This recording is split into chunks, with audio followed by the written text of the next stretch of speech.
বিরুদ্ধে আন্দোলন ছাড়ুন, এবার উৎসবে নামুন, ধর্ষণের উৎসবে, মৃত্যুর উৎসবে, তৃণমূলী ব্যভিচার অত্যাচারের উৎসবে নামুন।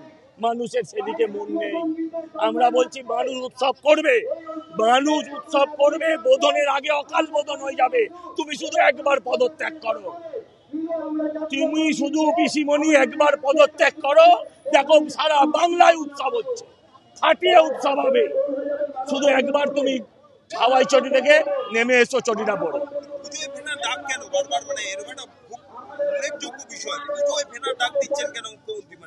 মানুষকে ডাইভার্ট করতে চাইছে, মানুষ পুজোয় ঘুরে গেলে, এই যে মুখ্যমন্ত্রী এতদিন বাদে বাড়ি থেকে বেরোতে পারলেন, আর হবেন এবার আবার গিয়ে চোখ আঁকতে বেরিয়ে পড়বেন। সেই জন্য যে মুখ্যমন্ত্রী পুজোয় ফেরাও না, মানুষের মুড ডাইভার্ট করতে চাইছেন। আর মানুষের মুড দেখুন, তারা পুজো চাইছে না বাঙালি আজকে।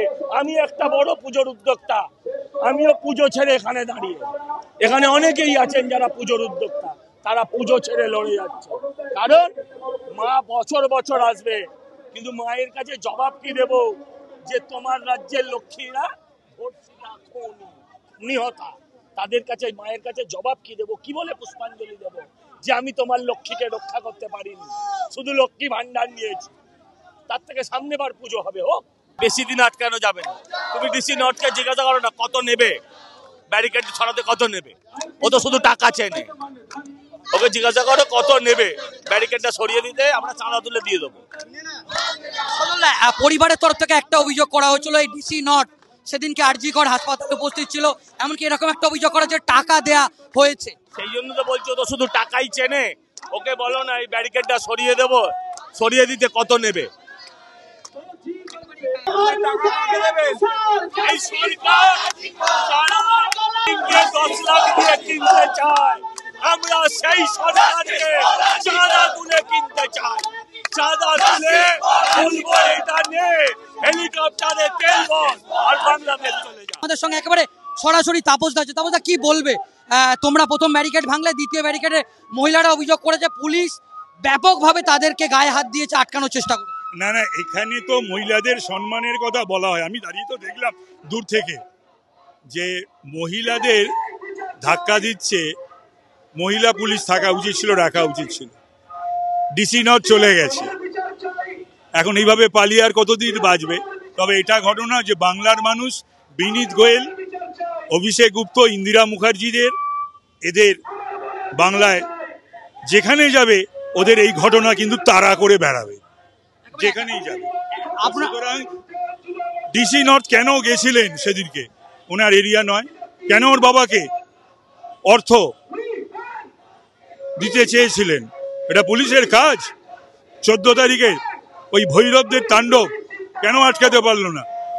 এই ডিসি নর্থের অফিসে কারা কারা কাজ করে গেছিল, কারা কারা ডিসি নর্থ ছিল, আজকে ভাবলে অবাক হতে হয় যে এই কলকাতা পুলিশের সিপি আর এইসব কলকাতা পুলিশের এইসব ডিসিরা, এরা অন্তত এদের প্রিডিসেসরদের কথা যদি একবার ভাবে যে কারা এই সিপির চেয়ারে বসে গেছেন বা ডিসিদের চেয়ারে বসে গেছেন, তাহলেও তারা লজ্জা পাবেন।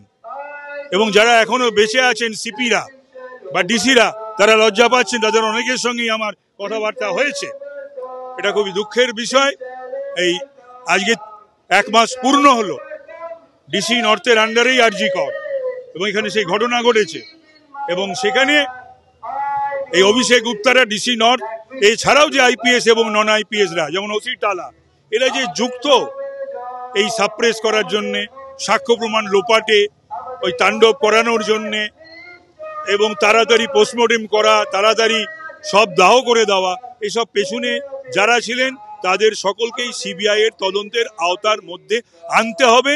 এবং যত শীঘ্রই সম্ভব তদন্ত শেষ করে অ্যাপেক্স কোর্টের কাছে আমাদের স্বনির্বন্ধ অনুরোধ, বাংলার মানুষের, ভারতবর্ষের মানুষের এবং বিশ্বের মানুষের, তাদের সুযোগ্য একেবারে কঠিন শাস্তি যা আছে আমাদের ল অফ দ্য ল্যান্ড। দিবারাত্রি আন্দোলন চলবে, বিচার চাই। সন্দীপ ঘোষের একটি ছবি, সেই ছবি আমরা দেখাচ্ছি, এবং সন্দীপ ঘোষের ছবির পাশে দুটো জুতো একেবারে দেয়া হয়েছে, এবং এই মুহূর্তে বিজেপি কর্মী সমর্থকরা তারা একেবারে বসে পড়েছে। এবং সন্দীপ ঘোষের ছবিতে আমরা যেটা দেখতে পাচ্ছি, জুতো দিয়ে একেবারে একদিকে ঝাঁটা অন্যদিকে জুতো, এবং দেখতে পাচ্ছি যে একটা অভিনব প্রতিবাদ এই মুহূর্তে করছে, এবং বিজেপি কর্মী সমর্থকরা তারা এখানে বসে পড়েছে, বসে পড়ে তারা দফায় দফায় বিক্ষোভ দেখাচ্ছে এবং তাদের দাবি যতক্ষণ না ডিসি নর্থ এখানে আসবেন এবং এরা বিজেপির পক্ষ থেকে তারা একটা স্মারকলিপি যতক্ষণ না তারা তুলে দিচ্ছে ততক্ষণ তারা আন্দোলন চালিয়ে দেখাচ্ছে। তারা বসে পড়ে তারা দফায় দফায়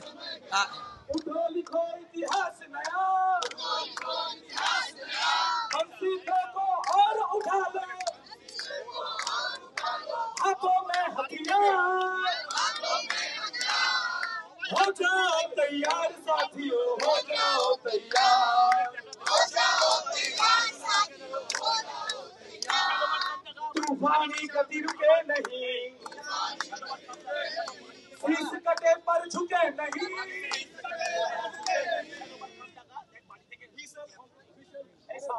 এই মুহূর্তে দেখাচ্ছি বিজেপি কর্মী সমর্থকরা দফায় দফায় তারা বিক্ষোভ দেখাচ্ছে।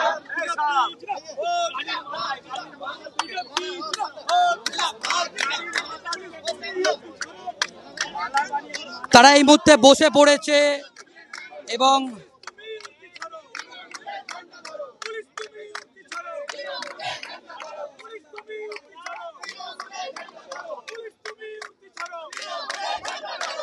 একেবারে ডিসি নর্থকে টাকার বান্ডিল দেখানো হচ্ছে, নকল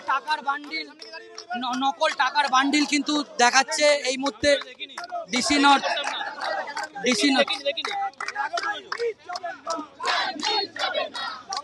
এই মুহূর্তে আমরা দেখতে পাচ্ছি যে ডিসি নর্থকে একটা প্রতীকী টাকার নোট তারা দেখাচ্ছে।